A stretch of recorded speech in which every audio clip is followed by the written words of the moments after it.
आपल्यासोबत किशोरवयीन मुलांच्या मानसिक समस्या या विषयावर बोलण्यासाठी आलेले आहेत.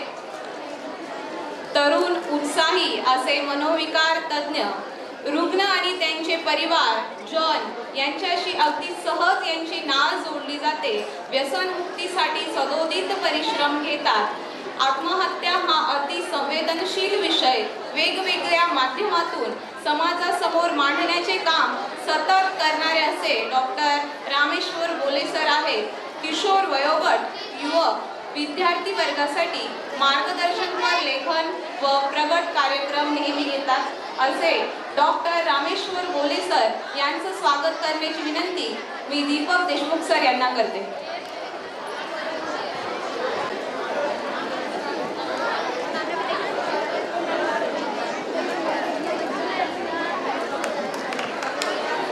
आवाज टाळ्या वाजवा सर्वांनी. सरांचं पूर्ण नाव आहे डॉक्टर रामेश्वर मल्लिकार्जुन बोले. सरांचं शिक्षण MBBS DPM DNB व्यसनमुक्ती आणि मानसोपचार तज्ञ MBBS झालेला आहे. सरांचं गव्हर्नमेंट मेडिकल कॉलेज यवतमाळ येथून पूर्ण झालेलं आहे. Post graduate Grant medical college Mumbai येथून पूर्ण झालेला आहे. Experience assistant professor in government medical college Latur, senior resident in government medical college Nanded. From last 10 years practicing as consultant psychiatrist in Mandarkar hospital Shivajinagar Nanded. Doctor Rameshwar Bole sir यांना मी विनंती करते की त्यांनी इकडे येऊन सर्व विद्यार्थ्यांशी संवाद साधावा.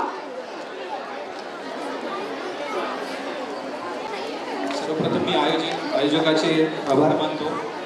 त्यांनी मला या लहान मुलांशी कोवळ्या मुलांशी संवाद साधायची संधी दिली. माझं नाव डॉक्टर रामेश्वर बोले आणि मी मानसोपचार तज्ञ आहे. आजचा विषय आहे किशोरवयीन मुलातील मानसिक समस्या. ओके, तर आपलं जे सेशन राहणार आहे ते इंटरॅक्टिव्ह सेशन राहील. मी तुमच्याशी तुम्हाला मध्ये प्रश्न विचारेल. तुम्ही अटेंटिव्ह राहा. छान इंटरेस्टिंग गोष्टी मी तुम्हाला आज सांगणार आहे. मानसोपचार तज्ञ काय असतात हे तुम्हाला माहिती आहे का? मानसिक समस्या मानसिक आजार याचे निदान आणि उपचार करतात. बरोबर आहे?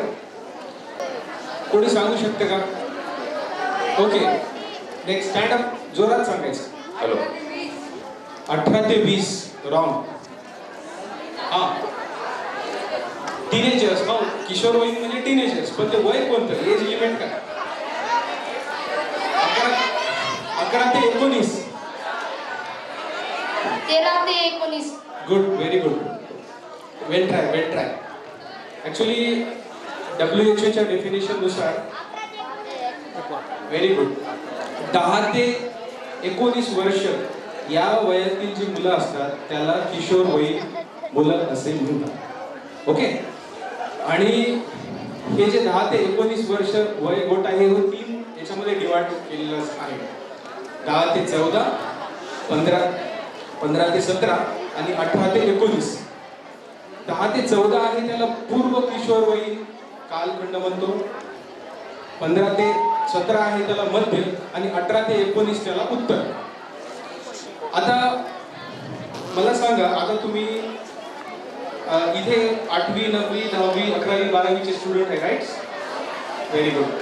आता मी जसं तुम्हाला सांगितलं की 10 ते 19 वर्ष हा वयोगट किशोरवयीन आहे. बरोबर आहे? 10 वर्षाच्या अगोदर तिसरा महत्वाचा बदल काय आहे तर तो असा आहे की आपण आई वडिलाच्या छत्रछायेपासनं थोडे दूर जायला लागतो. मित्रांच्या सोबती राहायला.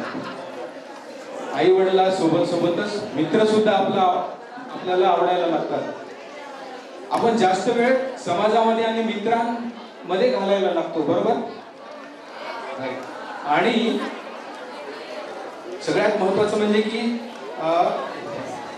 आपण एक स्वतंत्र व्यक्तिमत्व आहोत. आपलं एक वेगळं अस्तित्व आहोत याची जाणीव आपल्याला व्हायला लागते. जसं एका मुलीनं सांगितलं की थिंकिंग मध्ये चेंज होतो. आपण सुद्धा एक स्वतंत्र व्यक्तिमत्व आहोत आणि आई वडिलांच्या मदतीशिवाय आपण काहीतरी करू शकतो ही जाणीव या वयामध्ये आपल्या मनामध्ये यायला लागते. असा अतिमहत्वाचा मानसिक बदल या वयोगटामध्ये होतो. असे 3 बदल आपल्यामध्ये होतात. आता आम्ही मुख्य टॉपिक कडे वळूया. किशोरवयीन मुलांमधील मानसिक समस्या. तुम्हाला काय वाटतं? कोणी एक जण शांतपणे सांगा की या वयोगटामध्ये काय मानसिक समस्या असू शकतात? एनीवन? Yes, depression. क्या बात है. अजून एंजाइटी. क्या बात है. अजून स्टडी स्ट्रेस, अभ्यासाचा ताण. Very nice. अजून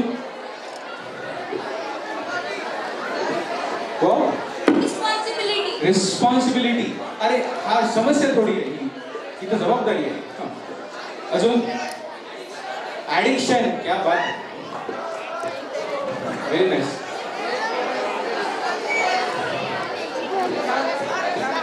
एक्झाम स्ट्रेस.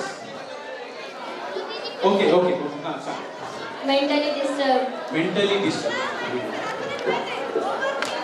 Over thinking. क्या बात है, क्या बात है. मित्र हो, मी एकाने सांगतो. माझ्या प्रॅक्टिसला 6 ते 7 वर्ष झाली, 8 वर्ष झाली. तर आजच्या काळामध्ये सगळ्यात डेंजरस अशी मानसिक समस्या मला पाहायला भेटत आहे ती आहे social media, mobile and net addiction. Can you imagine? आजकाल प्रत्येक जण व्हॉट्सअप, फेसबुक, इन्स्टा मध्ये व्यस्त आहे. बघा ना, आता हे सर मी इथं बोलत आहे, हे मोबाईलमध्ये गुंग आहेत. अजूनही असतील, ते काहीतरी पाहत आहेत, कोणाला तरी मेसेज करत आहेत.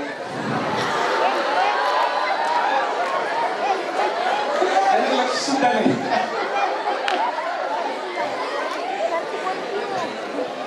Social media, mobile and net addiction. जो तो रील्स पाहण्यामध्ये गुंग आहे, जो तो व्हिडिओ गेम्स खेळण्यामध्ये दंग आहे. मित्रहो, तुम्हाला ऐकून हैराण होईल की किशोरवयीन गटातील 37% मुले या व्यसनाने ग्रस्त आहेत. Social media, mobile and net addiction. आता तुम्हाला प्रश्न पडला असेल, हे सर मोबाईलला, सोशल मीडियाला, इंटरनेटला ॲडिक्शन कसं म्हणतात? ॲडिक्शन हा शब्द तर आपण वेगळ्याच गोष्टीसाठी ऐकलेला आहे. सिगरेट म्हणजे ॲडिक्शन, दारू म्हणजे ॲडिक्शन, टोबॅको म्हणजे ॲडिक्शन. हे कोणतं नवीन ॲडिक्शन? याला आपण ॲडिक्शन म्हणू शकतो का? हे तर आपल्या म्हणजे दैनंदिन जीवनाची गरज आहे. हे तर गव्हर्नमेंटनं केलेलं आहे. कोविडमध्ये सगळ्यांना मोबाईलमध्ये बघणे, लॅपटॉपवर लेक्चर अटेंड करणे याची मुभा दिली होती. याला सर ॲडिक्शन कसे म्हणतात? कोणी गेस करू शकते का की हे ॲडिक्शन आहे का? आहे तर का आहे? याला ॲडिक्शन का म्हणलं असेल? येस,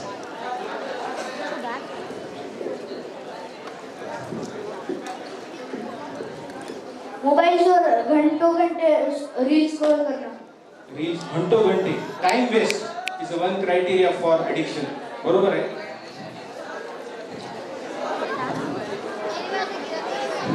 मला सांगा, लास्ट ती वस्तू नाही भेटल्यामुळे, ती वस्तू नाही भेटल्यामुळे जो त्रास होतो, त्या त्रासामुळे याला ॲडिक्शन म्हटलेलं आहे. Very good. मी सांगतो, सिगरेट असेल, बिडी असेल, दारू असेल.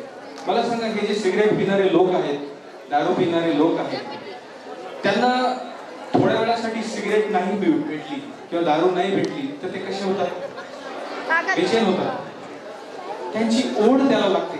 कधी जाऊ सिगरेट पिऊ की टपरीवर जाऊन, कधी जाऊ आणि कधी बारमध्ये बसू आणि पटकन दारू पिऊन घेऊ, अशी ओढ त्यांच्या मनामध्ये सतत असते.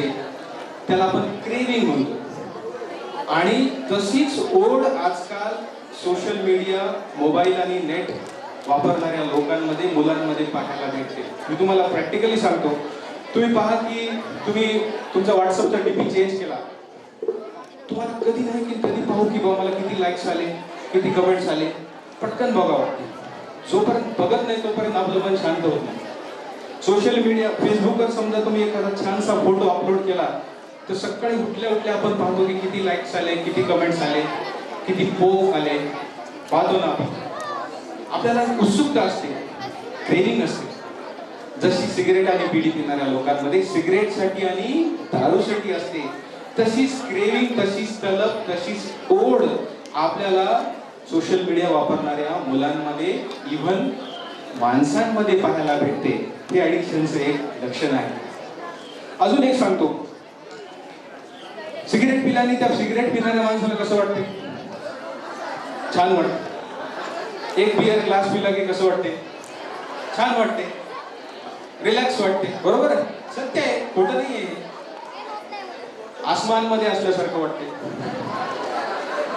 तसंच जेव्हा तुम्ही फेसबुकवर, व्हॉट्सअपवर आपल्या मित्रांबरोबर किंवा मैत्रिणीबरोबर चॅट करत असाल, तुम्हाला सेम फिलिंग येते. इकडून मेसेज आला की तिकडून आपला गेला की तिकडून त्यांचा तिचा आला की आपला, असं त्याच्यामध्ये अर्धा तास, 1 तास, 2 तास, 4 तास कधी निघून जातात आपल्याला कळत नाही. आणि त्याच्यामध्ये आपला गुंग होतो आणि एक वेगळाच आनंद आपल्या मनामध्ये असतो. तुम्ही रील्स पाहताना तसंच होतं. एक रील्स केली की दुसरी, दुसरी झाली की तिसरी.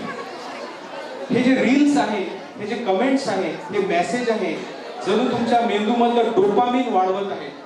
They are giving you pleasures.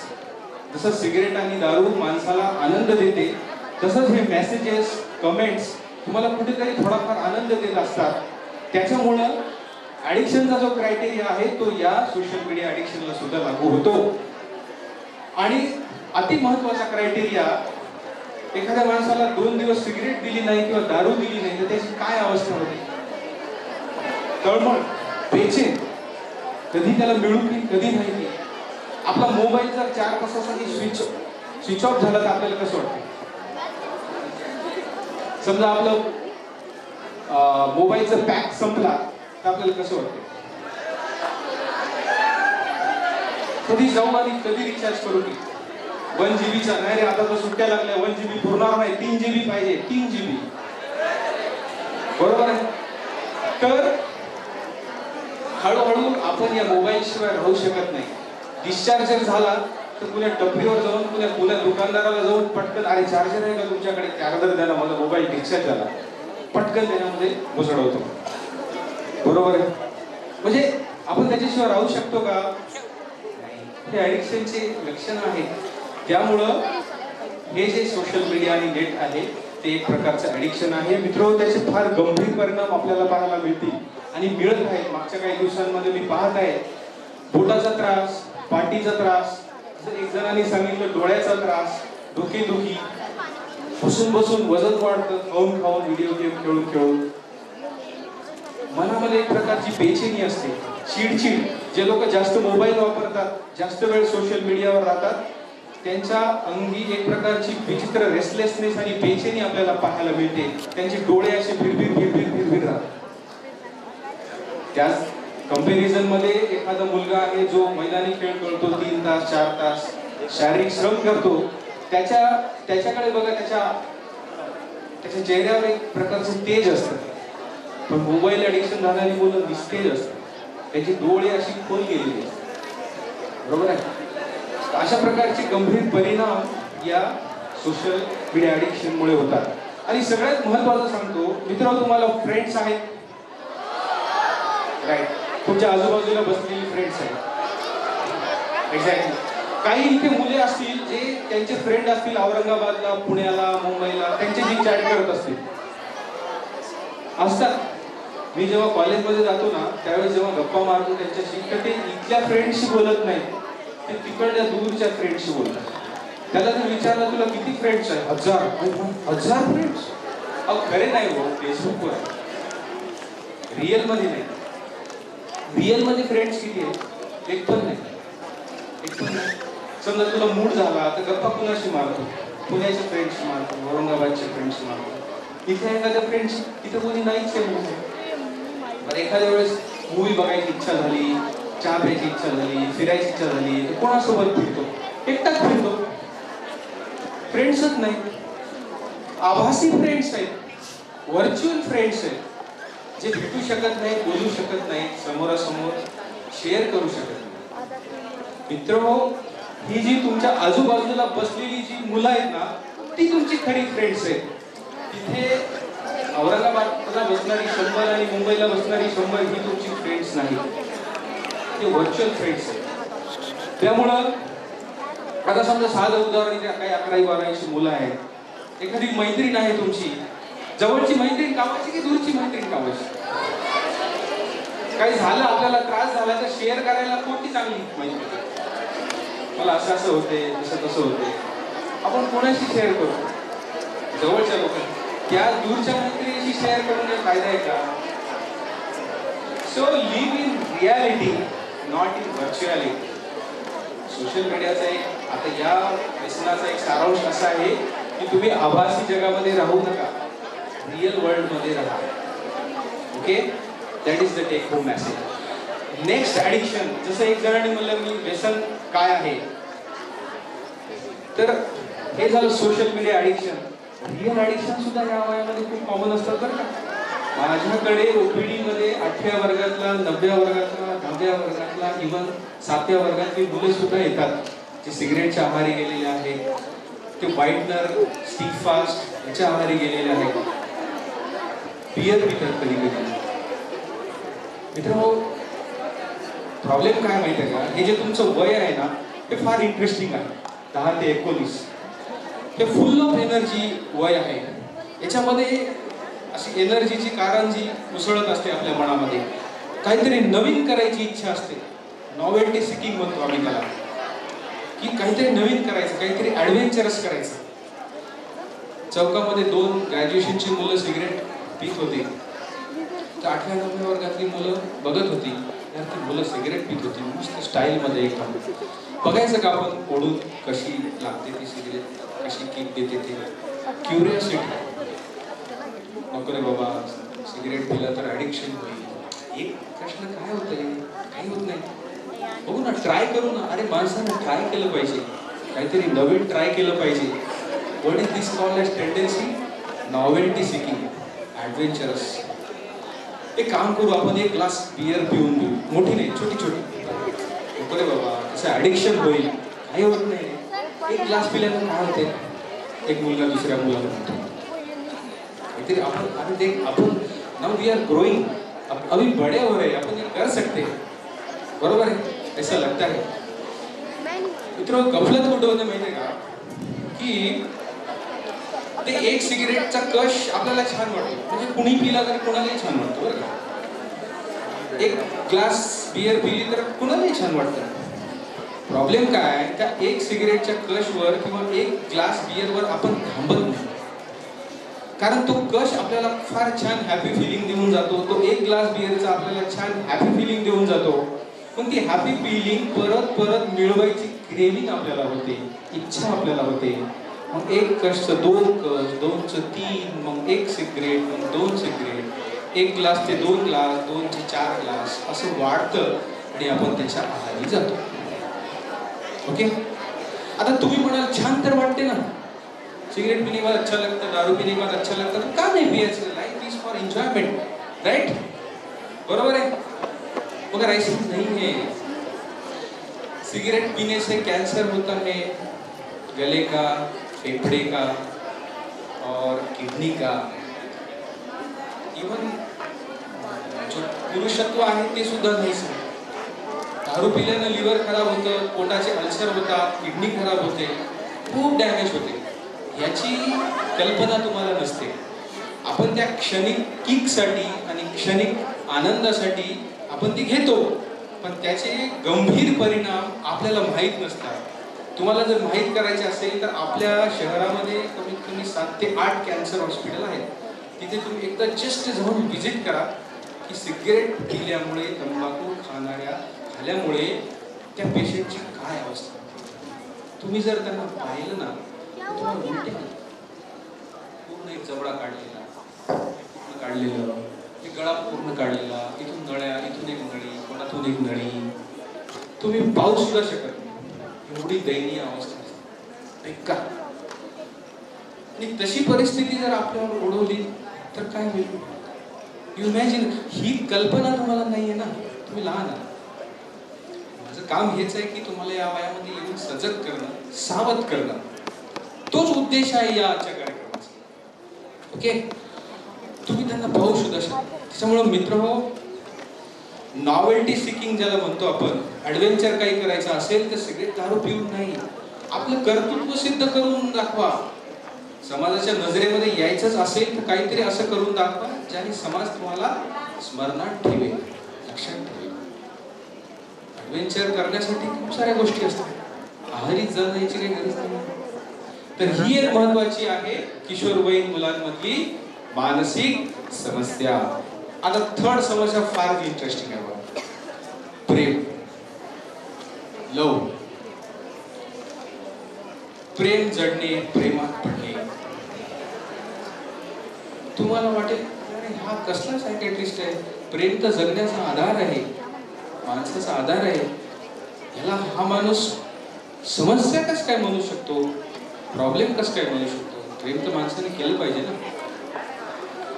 पण हे जे तुमचं एज आहे ना, या एज मध्ये ती समस्या आहे.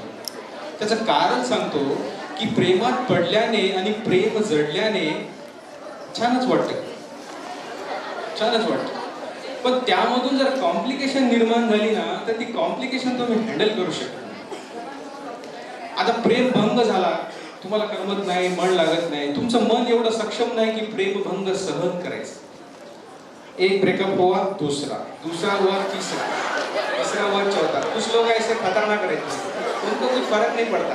कुछ लोग कमजोर दिल के रहते हैं, फिर वो निराश हो जाते हैं, हताश हो जाते हैं, सुसाइड का रास्ता भी कभी कभी वो चुनते हैं. तो उनके जो कॉम्प्लिकेशन है ना लव के, वो आप हैंडल नहीं कर सकते.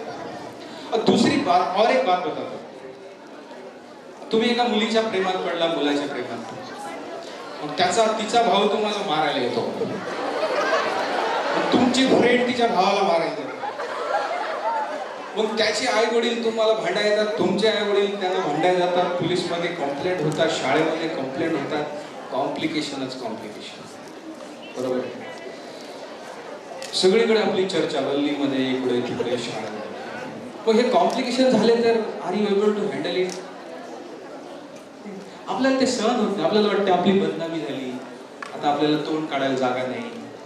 कारण ते कॉम्प्लिकेशन हँडल करण्याची जी मानसिक क्षमता असते ती या वयामध्ये, किशोर वयामध्ये डेव्हलप झालेली नसते.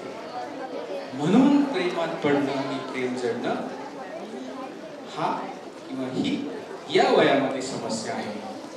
मित्र हो, हे वय अभ्यासाचं आहे, आपलं ज्ञानार्जनाचं आहे, आपलं करिअर घडवायचं आहे, विद्या प्राप्तीचं आहे. विद्या नावाची मुलगी प्राप्त करण्याचं नाही,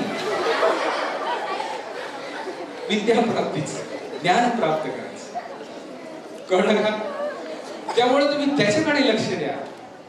ह्या गोष्टी आयुष्यात नंतर when you become a 20 years, 22 years old, these are going to happen. Nobody can stop it. Even your parent, even you can't also stop it. I know that. So still that, थोड़ा शांत रहो, थोड़ा पढ़ाई पे ध्यान दो, अपना जो गोल है, focus है, उस पे ध्यान दो. Right? Okay. Now the fourth problem और फोर्थ समस्या अशी आहे, ही काही अंशी पालकांसाठी आहे. पालक आहेत काही ते काही थोडेफार असतील, ओके, शिक्षक लोक आहेत, की या स्पर्धेच्या जगामध्ये टिकण्यासाठी जी धडपड आपण करतोय त्यामुळं फार दमछाक होते. म्हणजे हे स्पर्धेचं जग आहे. 8वी पासूनच ॲडव्हान्स कोचिंग, ॲडव्हान्स सिलेबस, 8वी पासून नीटची तयारी, जेईची तयारी करायची, बरोबर आहे. म्हणजे 8वी 9वीचा सिलेबस राहिला बाजूलाच, दुसरंच ॲडव्हान्स स्टडी करायची. आणि मग ही ॲडव्हान्स स्टडी करण्यासाठी वेळ थोडी पुरेसा आहे. मग सकाळी 7:30ला उठायचं, 8ला शाळेला जायचं, 8:30 ते 2:30 पर्यंत शाळा करायची. मग धावत धावत 3 वाजता घरी यायचं, 3 ते 4 कसं बसं बापा जेवायचं, आणि 4 वाजता भार्गव सरांच्या ट्युशनला जायचं किंवा मग अजून कोणा ट्युशनला जायचं. 4 ते 8. अरे मुलांना निवांत वेळ नाहीच की, खेळायला वेळ नाही, गप्पा मारायला वेळ नाही, रिलॅक्स व्हायला वेळ नाही. असं म्हणतात की मेंदूचा जो विकास आहे तो जेव्हा रिलॅक्स असतो आपण त्यावेळेस होतो, निवांत असतो त्यावेळेस होतो. तिथं निवांत वेळच नाही, मेंदूचा विकास कसा होईल? मित्रांनो, खूप वाईट वाटतं. माझ्याकडे 8व्या 9व्या वर्गातली 7व्या वर्गातली दमलेली थकलेली मुलं येतात, एक्झॉस्ट होतात. मला सांगा, या वयामध्ये जर तुम्ही दमलेले आणि थकलेले असाल तर तारुण्यामध्ये काय करता? तेव्हा सुद्धा तुम्ही दमलेले आणि थकलेलेच असाल. त्यामुळे ह्या स्पर्धेच्या जगामध्ये टिकण्यासाठी जे आपले प्रयत्न सुरू आहेत ते अघोरी आहेत, ते थकवून टाकणारे आहेत माणसाच्या मनाला आणि शरीराला. कुठेतरी ते मर्यादित पाहिजे, कुठेतरी एक सुवर्ण मध्य आपल्याला काढता आला पाहिजे, जेणेकरून आपण स्पर्धेमध्ये सुद्धा राहू आणि आपण आपल्या करिअर मध्ये सुद्धा सेट होऊ. बरोबर आहे. तर ही एक गंभीर समस्या असं मला मागच्या काही वर्षांमध्ये दिसून आलेलं आहे. आणि या स्टेजवर मी सगळ्यांना आवाहन करतो की बाबा याच्यावर गंभीर विचार करा. हा खूप जेव्हा कसं आहे माहिती का, तुम्ही इथे राहा पण मी क्लिनिक मध्ये बसतो ना, पेशंट माझ्याकडे येतात. समाजाचे खूप साऱ्या ठिकाणचे पेशंट एकत्रित येऊन माझ्याकडे येतात. ते तुमच्या नजरेस येत नाही, त्याचे कॉम्प्लिकेशन तुम्हाला दिसत नाही, कारण तुम्ही 1-2 लोकांच्या संपर्कामध्ये येतात. माझ्याकडे सगळं ड्रेन येतो. I am a centre. ती थकलेली दमलेली मुलं पाहून अतिशय वाईट वाटतं. ही एक समस्या आहे. आता काही एका मुलीनं म्हटलं की अँझायटी डिसऑर्डर, मानसिक डिप्रेशन ही सुद्धा या वयामध्ये समस्या आहे. चिंता आणि नैराश्य या किशोरवयीन मुलांमध्ये खूप कॉमन आहे. देव करो आणि तुम्हाला कुणालाही न हो अशी माझी मनातून इच्छा आहे. पण झालं तर त्याची मदतही घेणं आवश्यक आहे. आता समजा एखाद्याला मानसिक आजार झाला, चिंता रोग झाला, तर कसं ओळखायचं बरं? कसं ओळखायचं? काही कोणी सांगू शकता का? मी सांगतो. सगळ्यात प्रथम एखाद्या माणसाला, मुलाला मानसिक ताण असेल, मानसिक समस्या असेल, डिप्रेशन असेल, तर त्याच्या वर्तनामध्ये बदल होतो. तो एकटा एकटा राहायला लागतो, बोलत नाही, शाळेत जात नाही, ट्युशनला जात नाही, मित्रांसोबत फिरायला जात नाही. मित्र येऊन म्हणतात, काय झालं संजयला आजकाल येतच नाही खेळायला. दुसरा मित्र येतो, काय झालं अमोलला आजकाल ट्युशनला येतच नाही, शाळेतून येतो, इंटरव्हल नंतर पळून जातो. त्याला काही प्रॉब्लेम आहे का? त्याच्या बिहेवियर मध्ये चेंज होतात जर त्या मुलाला मानसिक ताण असेल तर. त्याच्या मानसिकतेमध्ये सुद्धा बदल होतात. त्याचं कॉन्सन्ट्रेशन कमी होतं, अटेन्शन कमी होतं, तो एकटा बसून रडायला लागतो, त्याला करमत नाही, मन लागत नाही. आणि तो कधी कधी कोणी मित्रासोबत म्हणूनही दाखवतो की मला जगा वाटत नाही आजकाल, मला मरा वाटतं.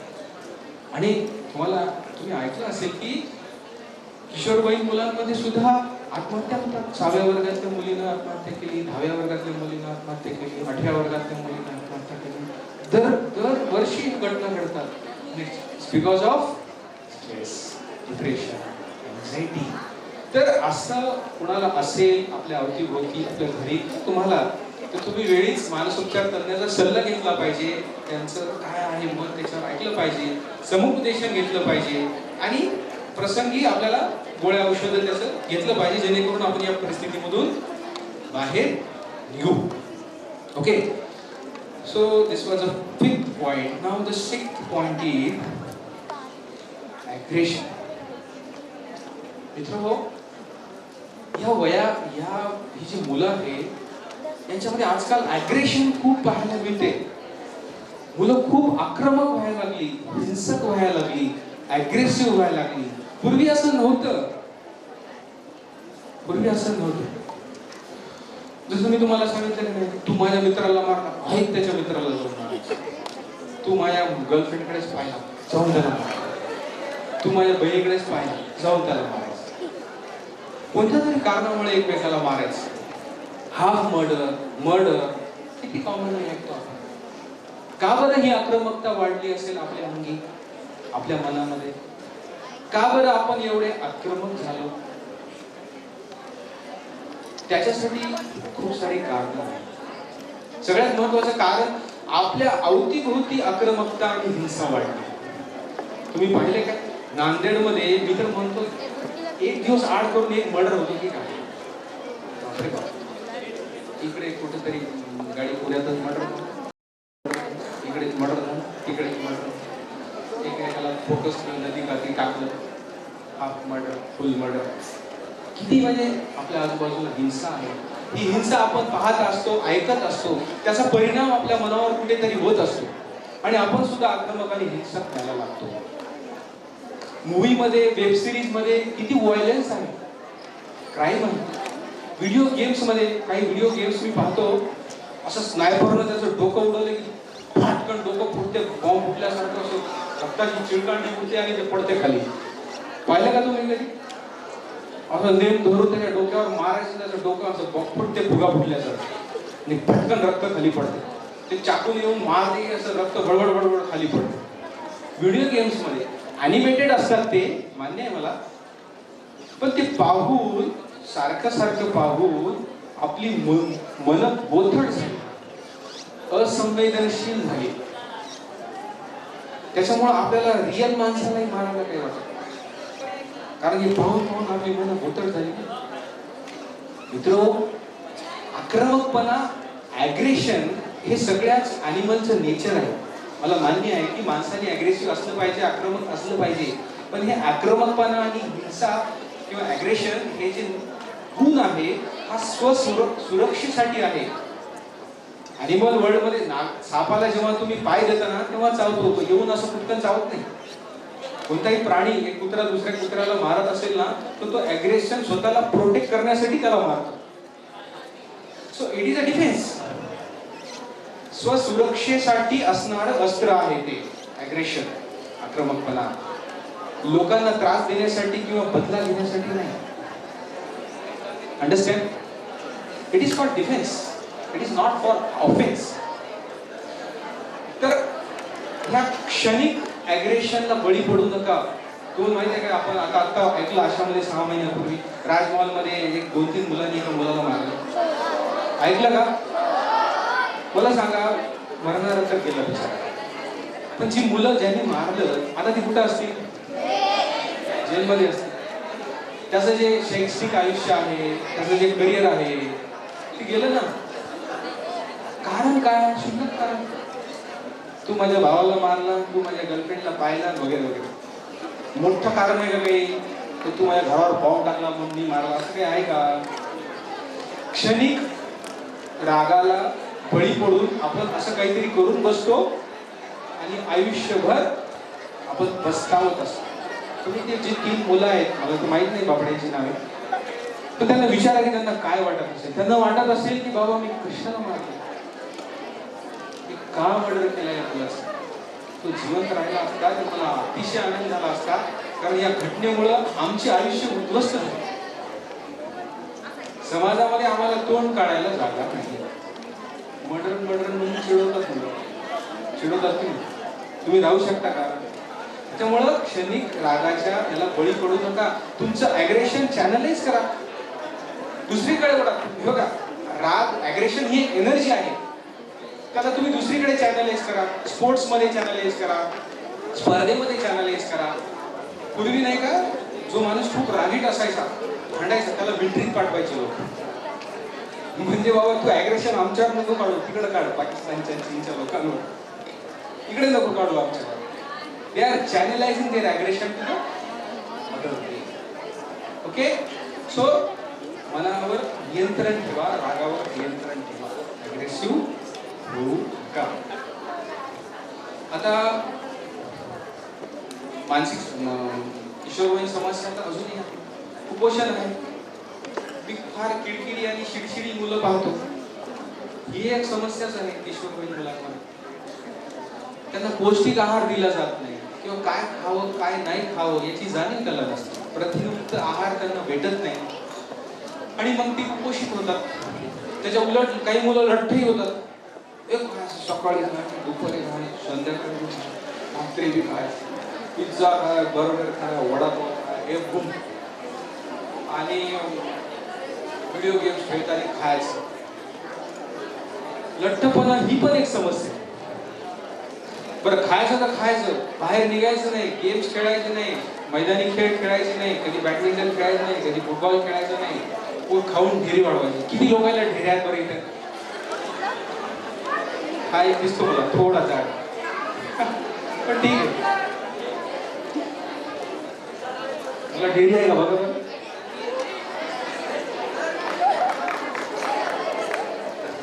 वाईट वाटतं. अजून एक गंभीर समस्या आहे, थोडी सेन्सिटिव्ह आहे, त्याचं नाव आहे लैंगिक अत्याचार. मित्र, विश्वास बसणार नाही, 4 वर्षाचा मुलगा माझ्याकडे आता 1 महिन्यापूर्वी आला होता आणि गलीतल्या एका 8व्या वर्गातल्या मुलाने त्याच्यावर लैंगिक अत्याचार केल्यानंतर लैंगिक अत्याचार झाला काही महिन्यापूर्वी, पण तेव्हापासून त्या मुलाचं वागणंच बदललं. तो शाळेत जाईना, ट्युशनला जाईना, मुलांसोबत खेळेना, मामाच्या गावाला जाईना, एकटा राहणार, बोलत नाही, रडतो. आईने विचारलं, काय झालं रे बाबा, काय सांगू, काय झालं, रडून परेशान. बालरोग तज्ञाला दाखवला, का जेवतच नाही, याला काय कोणता आजार झाला की काय पहा. ते म्हणजे काहीच नाही, सगळं normal, blood test normal, kidney normal, liver normal, typhoid normal, जेवतच नाही, काय झालं. नंतर ते पिडियाट्रिशियनला वाटलं की ह्याला काहीतरी प्रॉब्लेम आहे, मग ते माझ्याकडे घेऊन आले. मग मी त्याला बोलायला चालू केलं, हळूहळू 10 मिनिटं झाली, 15 मिनिटं झाली, 20 मिनिटं झाली, पाऊण तास झाला, बोलेच ना. मला काहीतरी डाऊट होता की काहीतरी झालंय, ह्यानं जेवण सोडलंय, शाळा सोडली, काहीतरी प्रॉब्लेम आहे. नंतर मग मी त्याला एक प्रश्न केला, त्याचं नाव मोहित होतं. हॅलो मोहित, देख बेटा, तू मेरे को झूठ बोल सकता है मगर तेरी आंखें मेरे को झूठ नहीं बोल सकती. तेरे आंखों से मैं सब देख सकता हूँ और मेरे को मालूम है कि तेरे साथ कुछ तो भी हुआ है, मगर तू मेरे को बता नहीं रहा. तू तेरे पेरेंट के साथ झूठ बोल सकता है मगर मेरे को तो चीट नहीं बोल सकता. अभी देख, तेरे को बताना है तो बता, नहीं तो मत बता, मगर मेरे को मालूम है कुछ तो भी प्रॉब्लेम है. असं म्हटल्यावर जो रडायला लागला, धड 10 मिनिटं थांबलाच नाही, खूप रडला. मग पाणी दे, हे दे, शांत झाला. मग त्यानं सांगितलं की मला असं एका मुलाने माझ्यासोबत असं केलं. आणि तेव्हा त्याचा बाण फुटला. आईला माहित नाही, 4 महिने झालं मुलात बदलला, आईला सुद्धा माहित नाही, वडिलाला माहित नाही, कोणालाच माहित नाही. मग मुलांसोबत झालं काय? We are like a detective. Okay, आम्ही डिटेक्टिव्ह सारखं काम. मग पोलिसला त्याच्यामध्ये कसं असते, लहान मुलावर काही झालं की पोलिसांना इन्फॉर्म करावं लागतं. मग आम्ही पोलिसाला इन्फॉर्म केलं, ते आले, ते कोण मुलगा आहे त्याचं नाव माहिती काढणे, त्या घरी जाऊन त्याला अरेस्ट लाकूडमध्ये ठेवलं 2 दिवस. तर असे अत्याचार आपल्या आजूबाजूला होतात, लैंगिक अत्याचार, बलात्कारासारखे प्रकार होतात. तर किशोरवयीन मुलांमध्ये जास्त होतात, कारण ही मुलं नाजूक असतात, त्यांना कळत नाही. म्हणजे मला कळत नाही पण बऱ्याच गोष्टी आपल्याला कळत नाही की कोण व्यक्ती आपल्याला कोणत्या इंटेन्शनने बोलतो, का बोलतो, आपल्यासोबत काय करतो. कधी कधी आपल्याला आपल्यासोबत काही करून जातं नाही, आपल्याला कळतच नाही. तर आपण सजग राहिलं पाहिजे, सावध राहिलं पाहिजे.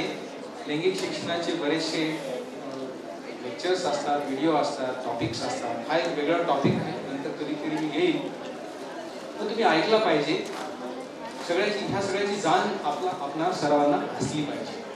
तर मित्रहो, अशी आहेत किशोरवयीन मुलातली मानसिक समस्या किंवा इतर समस्या.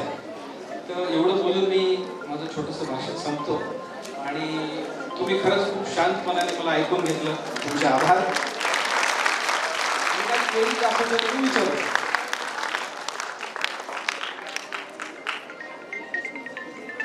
खूप प्रमाण पाहण्याचं वाढलेलं आहे आणि यामध्ये 37% जे आहेत ते व्यसनाधीन झाले आहेत आणि त्याचे परिणाम काय होत आहेत याबद्दलही त्यांनी सांगितलेलं आहे.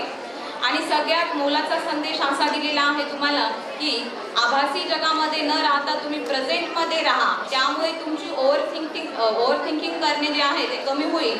व्यसनाच्या आहारी माणूस कशा प्रकारे जातो हे सुद्धा त्यांनी सांगितलेलं आहे. तसेच सिगरेट तंबाखू खाल्ल्यामुळे कशा प्रकारे आपल्या आरोग्यावर त्याचे घातक परिणाम होतात याबद्दल त्यांनी माहिती दिलेली आहे. आणि सगळ्यात आताचा जो प्रेझेंट विषय आहे किंवा प्रेझेंट जी समस्या आहे प्रेम हे जे आहे त्याबद्दल सुद्धा त्यांनी सांगितलेलं आहे. आणि हे जे वय आहे ते विद्या प्राप्तीचं आहे, ना की मुलगी प्राप्त करण्याचं. हे सुद्धा तुम्हाला सांगितलेलं आहे. ते तुम्हाला सर्वांनी लक्षात घ्यायचं आहे. गुन्हेगारी प्रवृत्तीपासून कशा प्रकारे दूर राहायचं आहे आणि रागावर कशा प्रकारे नियंत्रण ठेवायचं आहे याबद्दलही सरांनी तुम्हाला माहिती दिलेली आहे. तर या सर्वातून तुम्ही काहीतरी म्हणजे बोध घेऊन आणि हे तुम्ही आचरणात आणा आणि या समस्येपासून तुम्ही दूर राहा एवढंच मी सांगते. आणि